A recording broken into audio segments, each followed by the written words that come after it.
اعوذ باللہ السمیع العلیم من الشیطان الرجیم بسم اللہ الرحمن الرحیم اللہم لا تخذلنی فیہ لتعرض معصیتک ولا تضربنی بسیاتک سیات نقمتک وزحزحنی فیہ من موجبات سخطک بمنک ویادیک یا منتہا رغبت الراغبین۔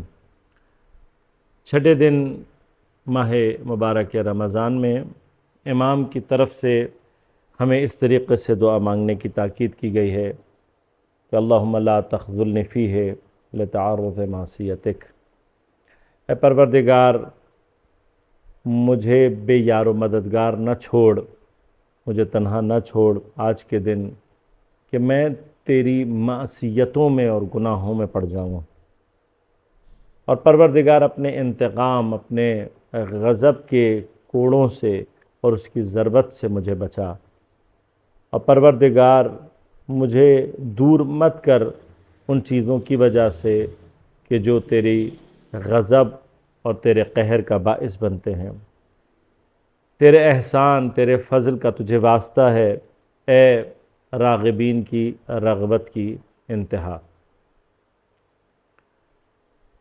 انسان بہت سارے اپنی زندگی کے مراحل میں گناہوں کے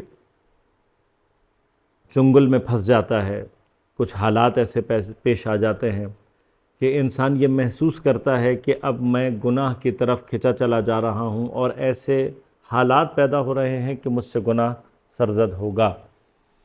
یہ کیفیت ہے جس کو امام نے اس دعا میں تعرض معصیتک کے عنوان سے بیان کیا ہے، ایک ایسی جگہ جہاں پر میرے سامنے معصیت کا مرحلہ آ گیا۔ پروردگار اگر تو مجھے اس مرحلے پہ تنہا چھوڑ دے۔ خذلہ کا مادہ معمولاً وہاں پر استعمال ہوتا ہے کہ جہاں پر کوئی کسی کو تنہا چھوڑے، خاص طور پر اس کی نصرت، اس کی مدد کے اعتبار سے، یعنی کسی کو جب آپ تنہا چھوڑیں اس انداز سے کہ آپ اس کی مدد نہ کر رہے ہوں، یہ مرحلہ خذلان کہلاتا ہے۔ پروردگار اگر تو میری مدد نہ کرے تو ایسے تمام حالات میں جس میں معصیت میرے بالکل سامنے موجود ہے۔ آج کل کے دور میں ہمارے لیے یہ مسائل بہت زیادہ سنگین ہیں۔ آج ہماری ہتھیلی پر پڑا ہوا ہمارا موبائل پروردگار کی معصیت کا تعرض ہے۔ ذرا سی انسان کی توجہ ادھر سے ادھر ہو جائے تو گناہوں کا ایک انبار ہے جو کہ ساتھ ہماری ہتھیلی پر موجود ہے۔ ان تمام مقامات پر اگر پروردگار عالم کی مدد ہماری شامل حال نہ ہو، ہمیں کوئی بھی معصیت سے نہیں بچا سکتا۔ بس دعا آج کے دن پروردگار سے یہ کرنی چاہیے کہ پروردگار ایسے تمام حالات کے جس میں معصیت میرے سامنے کھڑی ہو، مجھے تنہا اور بے یار و مددگار نہ چھوڑ۔ اور اگر نہیں ہوگا ایسا تو اس معصیت کا اثر کیا ہوگا کہ میں پروردگار پھر باعث بن جاؤں گا اس چیز کا کہ تیرا غضب میری طرف متوجہ ہو، اور اس کے نتیجے میں تیرے قہر، تیرے غضب اور تیرے اس عذاب کے وہ کوڑے میرے انتظار میں ہیں کہ جن کی ضربت ہمیں لگتی ہے۔ پروردگار اگر اپنے بندے پر غضب ڈھائے تو وہ کوڑے، اس کی ضربت اس سے زیادہ سنگین ہے کہ جس کو انسان تصور کر سکتا ہے۔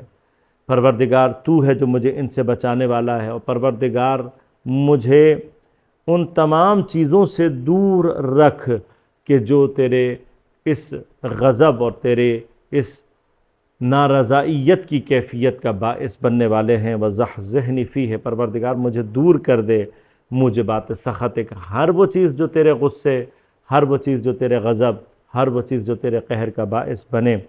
بمننے کا پروردگار تیری منت اور تیرا احسان ہے جو اپنے بندوں کے حق میں جاری ہو کر ان کو ان تمام مراحل سے نجات دلاتا ہے۔ تیرا فضل ہے ایادی کا پروردگار، تیری تمام نعمتیں، تیرے تمام عطائیں، تیرے تمام احسان ہیں کہ جو باعث بنتے ہیں۔ اے تمام راغبین کی رغبت کی انتہا، جتنے بھی رغبت کے کمال ہیں پروردگار وہ تیری ذات پر منتہا ہوتے ہیں۔ السلام علیکم ورحمۃ اللہ وبرکاتہ۔